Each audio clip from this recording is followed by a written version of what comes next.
Wish you were one of those influencers with raving fans who binge on your every word, consume all your content, buy everything you have to sell, and demand even more? Then stay tuned while Authority Magazine columnist and BuzzFeed contributor Tracy Hazzard shares strategies, tips, and tactics from top videocasters, podcasters, authors, and social influencers on creating that bingeable factor. Now, let's join Tracy as she explores how to rise above all the digital noise with the binge factor.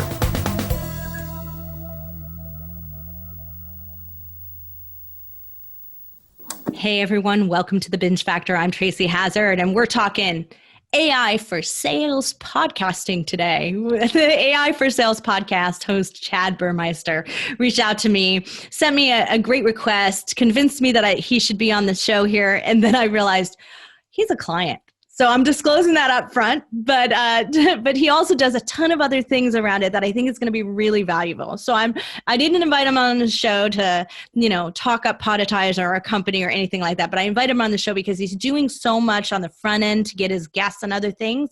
Then he's using an AI sales process that I thought you want to hear about it. So Chad Burmeister is a believer, a husband, a father of 2 teenagers. God bless him, and lifelong rebel and rule breaker. He empowers sales professionals to become the best version of themselves by focusing on their mindset, skill set, and tool set. His fundamental belief is that it takes a village to train the greatest sales professionals in the world, and that's why he launched ScaleX.ai to provide sales professionals with the toolkit to crush their quotas, and he has SalesClass.ai to provide sales professionals with the mindset and skill set to go along with the toolkit. And there's some really cool things. He's going to talk about both those things during the interview here. And I think that, so many of us are seeing this bot stuff out there, so you can use AI and bot interchangeably, and we're disgusted by it, or we just don't understand it, or we just don't get it. We're like, how is this working for people? And then you hear people who are just crushing it with it. And I think that there's this bit of humanity in there, and that's exactly what we're going to talk about, Chad, today. So the AI for Sales podcast with Chad Burmeister. Let's hear what Chad has to say. Hey, Chad, so glad to talk podcast scaling. I think that sounds like a lot of fun. Podcast AI? I don't know. We need more AI in podcasting, don't we? That's right. AI for podcasting sounds like a good service. Somebody should do that. It does. Well, we have AI in our system, but I don't know that we'd call it that. But anyway, well, I'm so glad to have you on the show, and really want to talk about that sort of interaction between how you've set up and you are using your podcasting to sell the services in your business. So how did you get the idea to start a podcast and put that into your sales process? Yeah, so I originally joined the C-Suite Network, which is run by Jeffrey Hazlett, the former CMO of Eastman Kodak. And he's got a network of maybe 100,000 CEOs in his network. And so they run a podcasting, they put me on the C-Suite podcast, which is amazing. So I figured, getting out to an audience of that size wouldn't be a bad idea, and collaborating with other potential speakers. So I've always wanted to run a podcast, and finally, December of last year, I was able to do it. And now what I'm really doing that's, I think, unique from most people, or at least it feels unique to me, and you could tell me otherwise, is that we run our own podcast, but we also reach out to other podcasters at scale using artificial intelligence to ask to be on their podcasts. So you're using sales automation to do guest booking. Exactly. For yourself. I love that. There's a lot of people out there who are doing some of the similar things through LinkedIn and other places, but you guys have a full system for that. How's the conversion rate? Like if I sent personal emails, I get, it's pretty easy for me to get 100% return. But then again, I've been on a lot of podcasts. I have a different platform. But for most people, that's not the case. And when they send out some kind of automation, the return doesn't always come back. How do you guys see that on your end? Well, email these days has gotten really, really crowded. So if you just look at your inbox on a morning and you say, oh my gosh, how did the time I went to bed till now, I have 47 emails, right? It's ridiculous. Or 147? Or 147 on some days. So choosing the right platform, and LinkedIn happens to be one of the platforms that still gets a really, really good reply rate. So I've set it up so that I have a virtual assistant. wink, wink, she doesn't really exist, right? She was born a month and a half ago. Although online, she's probably 25 or something, right? And so I've actually got a virtual picture of a person that I also made. And so she reaches out on my behalf to different podcast folks, because you can go into LinkedIn, you can run advanced search. Who's, running a podcast, who had podcast in their title. There's different searches you can do. And then we program the intro that says, hey, Chad Burmeister, we've been doing some research. Here's the link to Chad's personal site, chadburmeister.com, which shows all the businesses that I'm part of.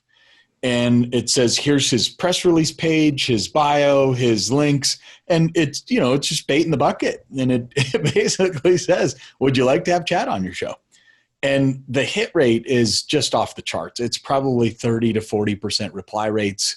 It builds Alyssa, who's my virtual assistant. Her network is growing like crazy of people who are accepting and connecting with her. So talk about a way to build your network. It's just been fabulous. Interesting. So, for a lot of people, they don't really understand. And Pat Flynn was on the show recently, and we had a big discussion about how guest podcasting is the new guest blogging. And so there's this cross relationship. And, it's much more synergistic to have another podcast host on your show, because you're just exchanging audiences that may be interested in each other. It's a lot more seamless than it is to try to sell them to come off of a show and into your sales funnel or other things.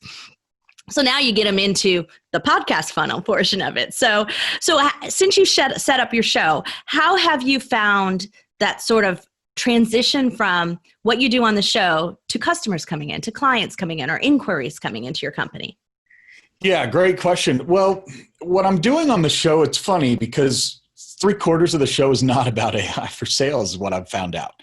And so heading into a new year, I'm actually starting to look at, should I rename the show perhaps? Because what I do is I spend time getting to know the individual first. What were you passionate about in college? What were you like as a kid? What were you passionate about then? So I really want to connect the dots between how did they go from their upbringing to now playing and dabbling in artificial intelligence. So I'm giving you the long-winded answer that the first part is getting to know the members first. Once I've now gotten to know them through half or 3/4 of the conversation before we get into AI for sales, they're now interested in having a conversation. And I've done about 50 of these this year. And so they're so fun to do. Well, then I have a video producer that actually takes that conversation and chunks it down into 30 to 60 second video clips, and puts a header at the top, and then converts the speech to text, cuts out the ums and ahs, and then pushes that out to all of my social channels, as well as many of my salespeople's social channels, all on an automated basis daily. So and then, by the way, Podetize, this great company. I don't know where you got that from, but but honestly, when you booked, I had no idea you were a client, because that's how many I have now. So it took me to Erod Christopher, who is a friend of ours as well, Biz Famous, to remind me that you were one of my clients. That's right. Yeah, Erod and Juju are fabulous people. I just talked to Juju this week, in fact. So then we take that podcast and convert it into text, add some pictures, and create a blog out of it. Up until our website change about 45 to 60 days ago, everything was optimized and working fine. We're in a bit of a transition. The site looks cool. It does look cool. Searchable and keywords and all that fun stuff. Sometimes you have to grind the gears when you do an upgrade and overhaul like that. Oh, it does. Sometimes, it's a little setback, but then you get accelerated growth. So it's worth it. And you just got to make those things happen. But for your listeners, I think what's important to understand is that I do a webinar first. I record it in a conversation like this. It gets pushed out to the Sales Expert channel and the AI for Sales podcast. The AI for Sales show. I publish that to Sales Class. So that's 2 webinars, same piece of content. Then it goes out through the podcast on C-Suite Network. Then it goes through Podetize and gets converted into text and into a blog that becomes searchable on the web. So and then it gets chunked down into those 60-second videos. Yeah. So think of all the tentacles of one 30-minute investment. And then I don't have to do all the work on the back end. You have to hire smart people like Patatize and Garen and it's not millions of dollars. You can invest hundreds of dollars and have that smart person take on that piece of the process. And the result, to answer your original question, is a double in sales in the last 100 days. That's fantastic results. Everything that we've done from the beginning. Wow, that's really fantastic results. So, here's some of the interesting things about your show. So, first off, you kind of posed out, you're thinking about renaming it. I think I'm going to do a little on-air coaching right now, and I say absolutely yes. So, first things first, let's hear what your answer to why do you think you might have a bingeable show? Because there's a lot of mindset coaches that are cheesy and don't truly understand how to be and I don't even claim to be a mindset coach. I think it's a bingeable show because getting to understand how people, why they are who they are and how they had that aha moment in life. And what's crazy is it can take 8 to 12 minutes and you can actually see the flip of the pancake and hear the flip of the pancake on the show, because I've learned how to have these conversations in a way that will actually cause the person. I had one person go and say, I'm writing a book as a result of the 30-minute conversation we just had. Another person said, I'm leaving my organization because of the 30-minute conversation we had.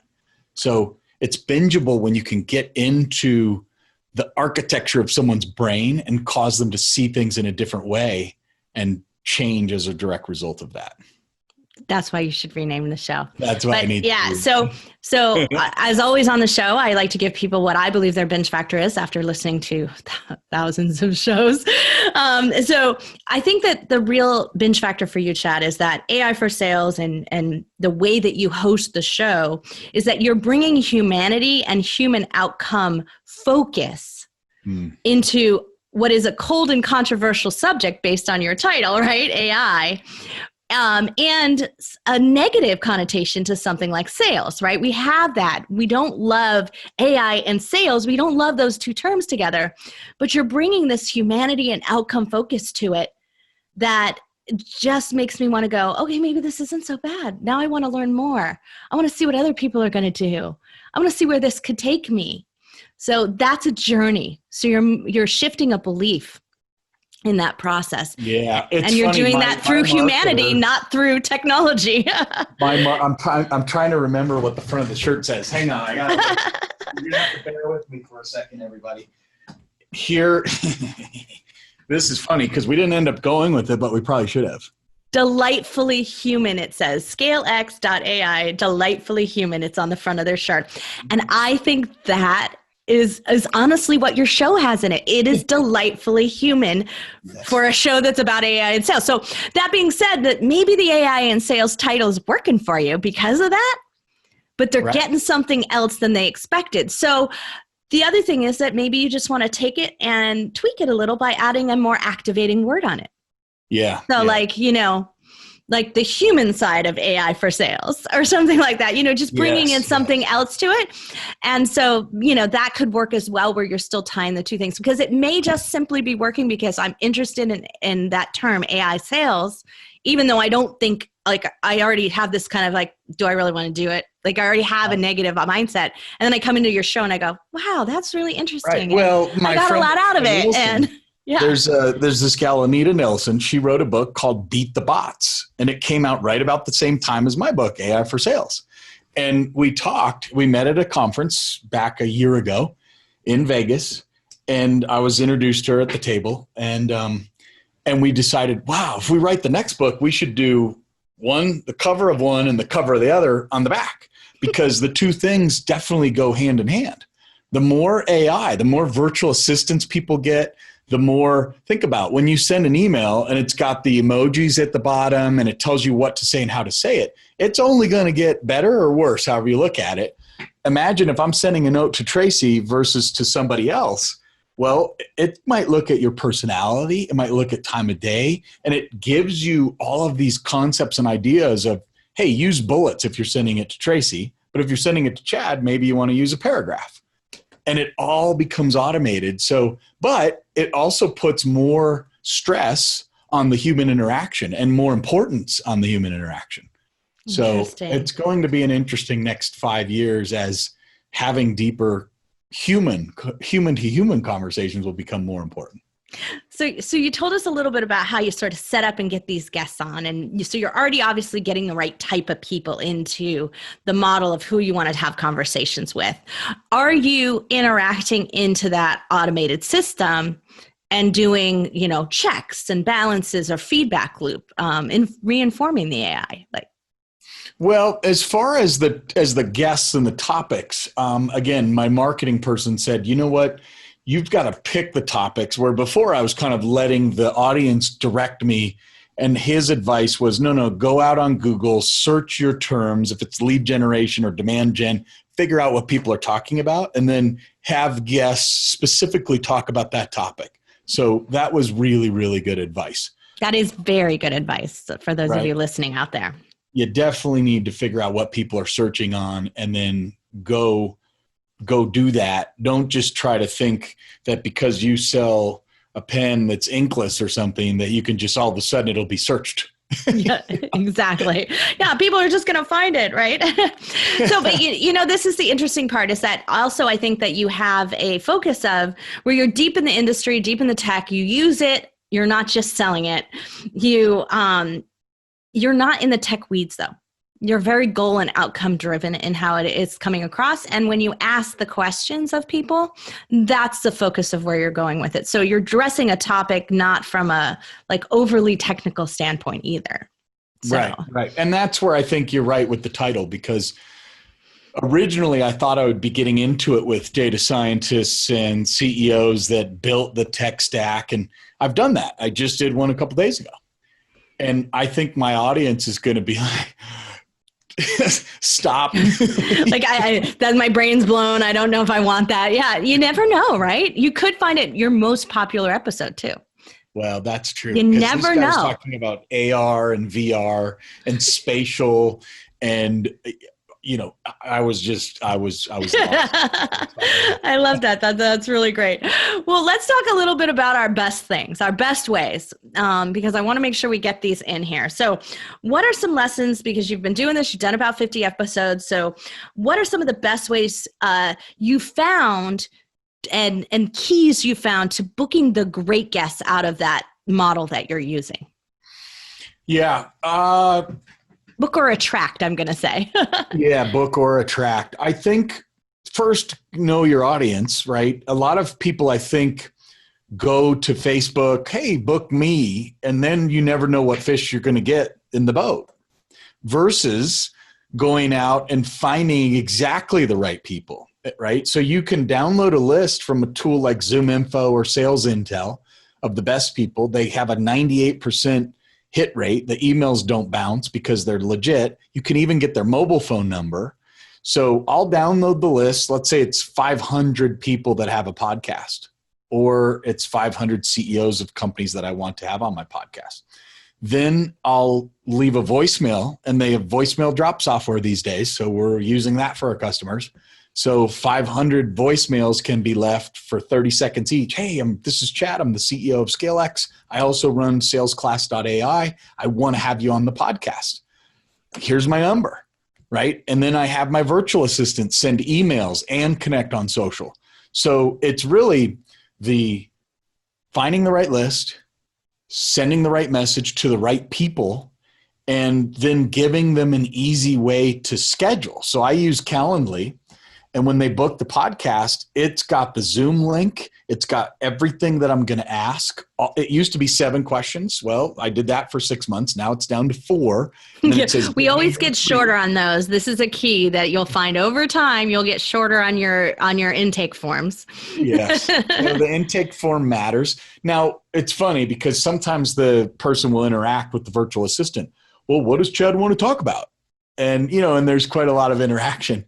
And I sometimes I feel like I can't be bothered with that part of the dialogue. Just book me and you'll see what we talk about. That's right. Book on the show. I love that. Yeah, exactly. So what are some ways that you do to increase listeners though? Because, your listeners are as important as your guests. Yeah, I will be transparent with you. I think that's still an area of opportunity for me. I've been so You're focused. not alone on this show saying that. I think that's everybody's weak point right there. Right. So far, I've been so focused on the content. And the good news is I don't have any ulterior motives other than providing value for listeners and guests. And so it hasn't been a number one focus area. But yeah, it's certainly an area that I should probably start to look at heading into a new year. Yeah. Well, and then you produce it in a professional way, but let's talk more about the sort of recording side of things and the production side for what you're doing on your end, what you're in control of, not what the other team members that you have. But what are some ways that you approach producing in a professional way? Do you research your guests? What do you do? Well, let me give you one app that's amazing. Danish is the CEO of Orai, O-R-A-I. And I can't remember I think it's .ai, in fact. And it's a subscription for like $10 a month or something that's nominal. It teaches you through an AI app where you invest 3 to 5 minutes a day. It helps you become a better speaker. So I just did a podcast recently and the person said, I meet with so many people and do so many podcasts. The post editing is horrendous. And he said, Chad, I think you said one time. And he said, how is it that you did that? And I said, because I did the Orai app and it's been over a year. My dad was a doctor. And so he would read x-rays and ums and ahs are every other word. And so breaking that habit was extremely hard in my selling career because my brother does it. My dad does it. And so I had to break that habit and Orai helps me do that. So I think that's a fantastic tip and very original here, Chad. I don't think I've heard that one before. So this is a way you can help improve yourself as the host. Love that because that makes a more professional show and it makes your production team have a lot easier time. Well, and he's so frustrated with the people he interviews that he said he's going to send them the Orai app a month in advance and say, hey, if you want to come on my show, you have to go take this first. So I went to the Adobe conference, but when it was still wide open, because this is a giant conference, there's tens of thousands of people there. And they were premiering this thing where it would be so easy to isolate the off of the software that we actually use here to edit out. And you would just be able to isolate and it automatically remove it for you. And I was like, I can't wait for that to come out. Our team will go nuts. They will love this. Like, when is it coming out? And so yes, I'm sure he's not the only one out there and doing post-production, just hating life because of what he has to do. Yes. So. Now, I will be honest with you. I do not prep to understand who the guest is going to be because I really want it to be an authentic conversation. Tell me about you. And like I said before, tell me about what were you passionate about in college? What did you study? And then I go back to when you're 6 because I learned from this intensive 4-day event that I went to that I saw it happen 100 times over 4 days. He'd get someone to stand up for 8 to 12 minutes. He'd ask about college. He'd ask about age 6. And the amount of information that people don't understand why they have blockers. And that opens up the blocker because usually it's like, oh, I was telling myself a story from the time I was 6 and it's been in the way of everything that I've done forever. And it actually becomes your superpower. Right. And that's what's fun. That's so interesting. So I just did an interview for a company called Moonshot House. It's an app and it's an organization that interacts between investors and their startup and accelerating growth community of investments. And so they connect together. And I interviewed Amelia Antonetti, and she's the founder of the Genius Key. And Genius Key is ask the questions in that same way as they make you go back and say, answer these questions or, check off these statements as if you were 6, as if you were 12, as if it was last week, right? And so you're answering these questions in a way because it actually determines your future success and outcome based on what you've been genius at from the very beginning and you've just refined over time. Right, so it's really cool. It's your higher self. That's right. There when you're 6, 60, and 100. So you're tapping into that. Yeah. So often people aren't working in their genius. And that may be why your one guest wants to write a book about it. He's just realized, oh my gosh, that is where I am. That is my expertise. Well, I love that. So now, encouraging engagement is also one of those tough things that I hear again and again from podcasters. So you mentioned you have community, you have social media, you're doing a lot on LinkedIn. How's the engagement going there, and what are you doing to encourage that? Well, after we get the Podetize breakdown in the blog, then we'll send it out to the person who was on the show. And since we're doing the video breakdown in 30 to 60 second clips, and we're doing the Podetize conversion over to the blog, now we're able to provide them with 2 or 3 different clips from the show as a teaser and the link to the blog. And you'd be amazed, right? If you give somebody a clip where they expose their brilliance, they want it out there. It's just how it works. I had people over to the fire pit recently, and I had a high-end video producer. I had 12 people over, and everybody knew it was going to be filmed. We've been doing this for fun without filming, but now we had the filmers come over. And so they all wanted to get in their 30-second clips because they know we're going to parse it down and push it out. And we haven't produced it yet. It's been the raw recording was done about a week and a half ago. So you're seeing them share it, which is helping the engagement process. And are you seeing their community then engage back with you? Yes, 100%. You get the boomerang effect. That's wonderful. That's really wonderful. So really good. So, and utilizing video in this platform is really working for you as well. Yeah, adding video adds so much to the experience for sure. Yeah, so many of our clients are doing video because of that model. So now, I normally ask everyone the best way to monetize it. You have ads on your show. In addition to, obviously, this is sort of lead generation into your business. How's the monetization working? What's the best way out of that? Well, if you look at the lead source, you'll see for the last 3, 4, 5 months, or really the whole year that I've been doing this, I've gotten Chad's network as one of our lead sources. And it's every single one of my deals that I've personally signed this year, except for one. We just looked at it today. Every single one is through Chad's network because we spend money on paid ads and other lead sources, but those all go to the sales team. But when someone comes in through my personal network, I usually give them the white glove treatment. And I think that word gets out, right? Oh, you want to work with Chad personally. So here's the other piece of it. When someone comes into the sales call and they've already been exposed to the information and they've seen me, my level of trust in that conversation is off the charts. That's right. It's really mine to blow versus mine to gain. Because so if I hear you right, you're saying that the monetization side of the trust factor that you're building and the connection to the guest and their process, because they're experiencing you and the process and that your attention, so they want more of you. So that's actually monetizing much better for you than maybe the ads are. Yeah, because you might do think of a sales cycle: discovery call, demonstration, close, terms and conditions. When they've already experienced, they're like, no, emotionally, I've already bought. And so now it's, let's come in, tell me about your business. We connect, we send the proposal the same day. I guarantee you that I can show a collapse in I haven't looked at it, but I'm going to now that we've talked about it. Now that we're talking about it. Yeah. And that's what I suspect too.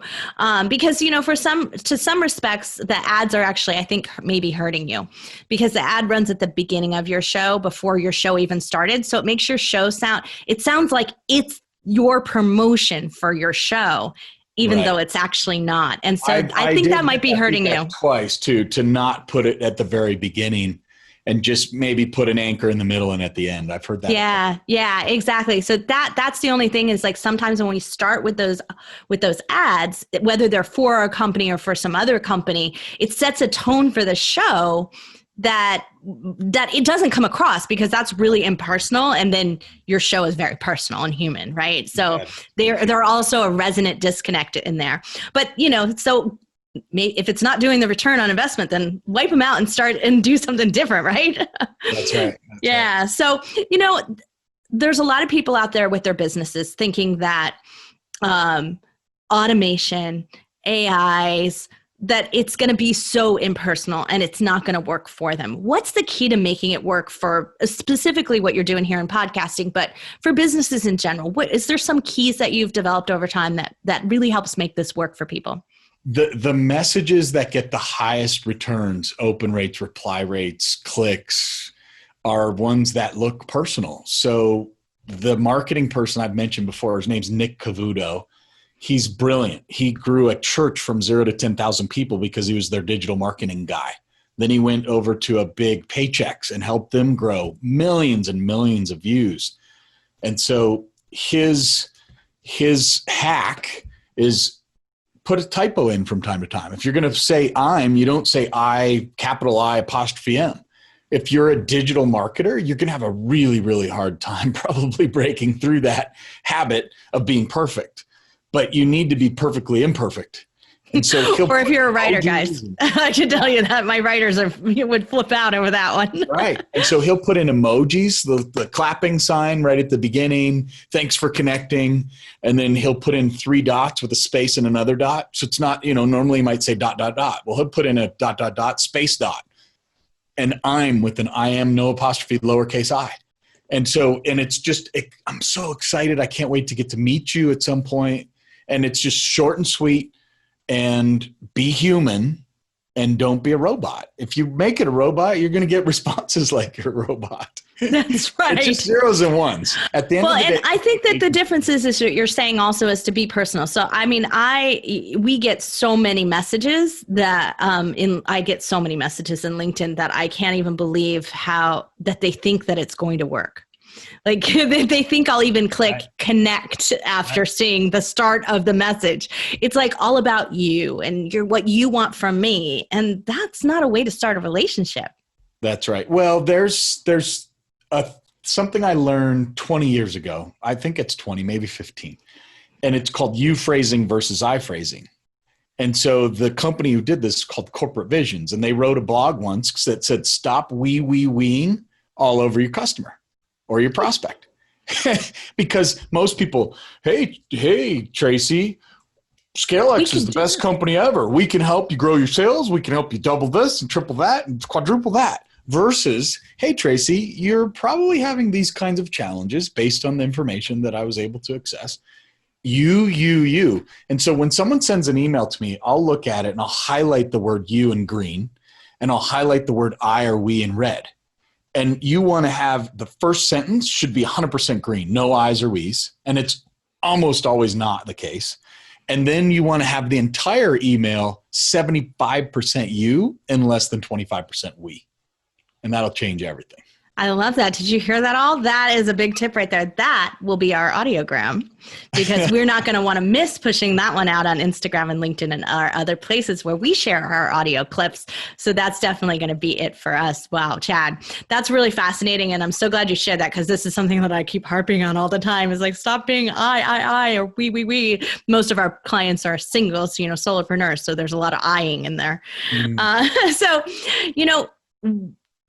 any real big challenges to podcasting, wishes that you did something different from the beginning?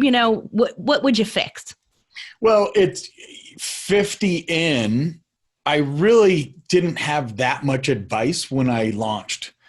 And I had a kickoff call with somebody for maybe an hour that helped me with a few pointers, but it was drinking from the fire hose. Yes, it was too much to take in when you were trying to start, right? I'm sure all the information was there. Like, don't do the recording at the beginning, and make sure your title is congruent with what the actual message is, and those kinds of things. So I would say, if going back, I would probably want to do a check-in. Hey, we've done 5, we've done 15, now we've done 25. Rather than waiting till you've done 50. Now, looking back, hey, I got to meet 50 really cool people. And at the end of the day, that was my main objective. So could I have done it better? Sure. Am I happy with the outcomes? Absolutely. Well, that's good. And you know what? That's the thing about podcasting that I love so much, is that the media is so forgiving. and the audience is so forgiving and they grow with you. So if your sound was horrible at the beginning, but you improved over time, they're just thrilled you improved so that it wasn't, it wasn't a problem for them to keep going with you. And they just reward you for that. That's the beautiful thing about a wonderful audience. This one will actually play nicely. So ScaleX.ai takes 2,500 hours of content from some of the best sales speakers in the world. And it's all available via Netflix for sales content. So there's an algorithm, you put in what you're interested in, it serves up the videos. Feedback that we've gotten out of the gate for the last 2 months is, that's awesome that it tells me to watch this class on negotiations, but it's an hour long. Can you help? So imagine taking all of that content and shrinking it down to the Cliff Notes version of 3 to 5 minutes, the punch points, the big idea points. So that's where we're taking it next. The podcast library, to your point, I've done 50 half-hour segments for the last several months. It's not too late to actually go in there and make it 5 minutes. That's right. And also because, we recommend multiple feeds. So I'm actually in the process of retooling our Feed Your Brand podcast, which is our sort of sister podcast. This is how the Binge Factor became the Binge Factor, right? It was a spin-off from that because of the episodes we had done, because people wanted them separate. They just wanted the interviews. They just wanted to hear from the success stories of the podcaster. They didn't need those startup tips anymore. So we're spinning it off into little pieces and into shorter shows, but to accomplish that same goal. So why not do it yourself, right? Why not take like almost a teaser, a Cliff Notes version, as you put it? Why not do that so that you have one that's available for all of those, and then the longer ones for the ones that we know are interested? And I definitely want to hear more about that. I want to deep dive in it, and it's the weekend and I have some more time, right? That's right. So, I'm on my Peloton for an hour and a half. That's right. I got some more time. Oh, if you're on your Peloton, we got a podcast for you. So there's a bunch out there, but the Clip Out is the #1 podcast for Peloton users. And I just love the way they orchestrate their show. It's super cool. Oh, wow. So yeah, just a little call out to another podcaster out there. So any advice for someone who's on the fence about using podcasting in their business? Someone told me a decade ago, I wanted to write a book, and I'd been thinking about it for a decade and I didn't do it. And she said to me, Chad, just blog. And so this was prelude to podcasting was, hey, just write blogs. So I started writing. And then sure enough, I had enough to build a book, and I built my first book called Sales Hack. And I get a similar feeling to podcasting that you just have to click the go button. And whether you have 50 visitors, 500 listeners, doesn't matter. There's so much additional value in doing the podcast other than having millions of listeners. That shouldn't necessarily be your objective.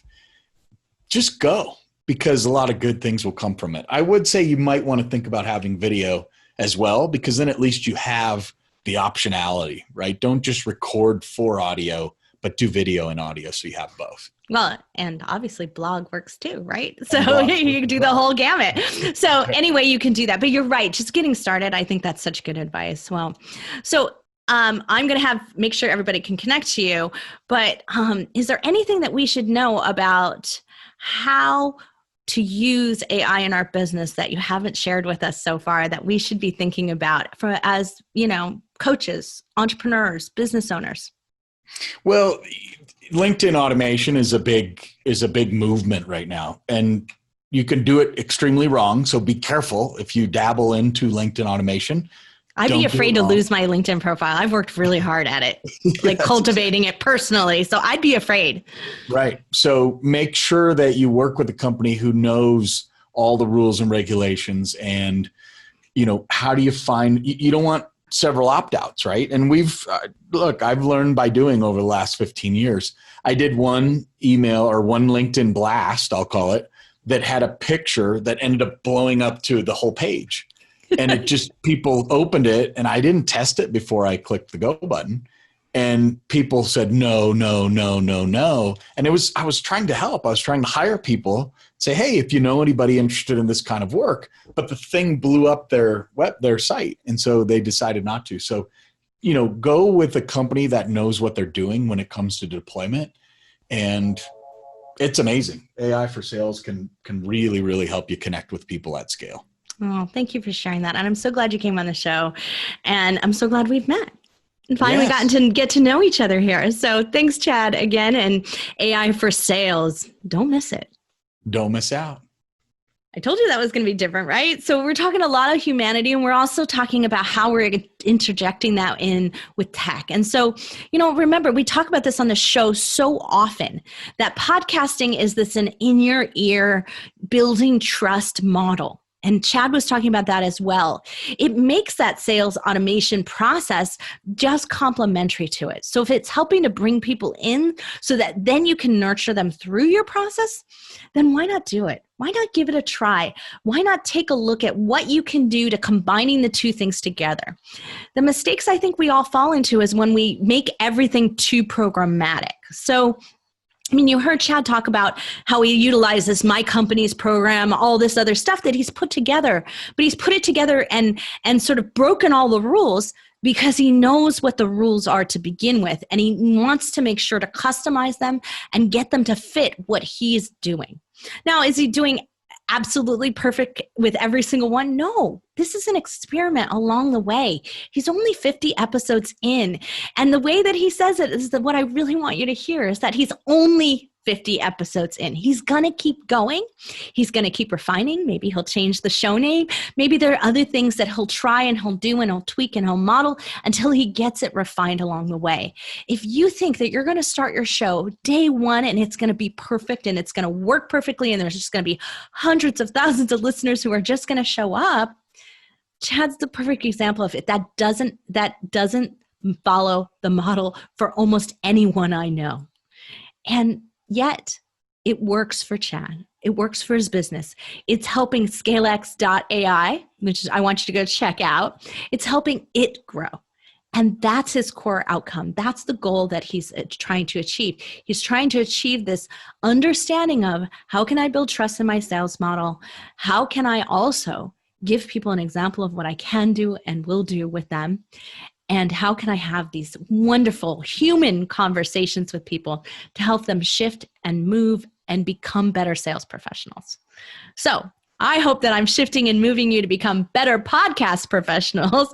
And so I'm always out there looking for interesting stories, and I'm always welcome to having new podcasters suggested up to me. So remember, my requirement is 25 episodes or more because I want to know that you've been in it long enough to have a good sense of how some things work.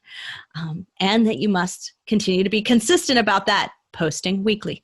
Minimal requirements. Not too hard for most of you to meet, but I'd love to have that conversation. You can go to thebingefactor.com and apply for that right there on the apply to be a guest page, and let me know about your show and about why you would make a great guest on my show. I look forward to hearing from you and hearing all about it and bringing you more great podcasters like Chad Burmeister from the AI for Sales podcast. So make sure you check them out. Make sure you also go to the blog post for this episode at thebingefactor.com so you can link through and click through to some of the tools and the names. He talked about the Beat the Bots and some other people who has influenced him and who has helped him grow his business and helped him grow his own mindset. So those will all be linked in the blog post for this episode as well. So everyone out there, thank you so much for listening to The Binge Factor. I'm Tracy Hazzard, and I'll be back next time with another bingeable podcaster. You've been listening to the Binge Factor podcast. For more information on podcasting and videocasting success tips and tactics, please go to thebingefactor.com. And be sure to listen to our other show for podcasters called Feed Your Brand. If you'd like to be interviewed on this show, as well as featured in Tracy's column, please go to thebingefactor.com/guest and apply.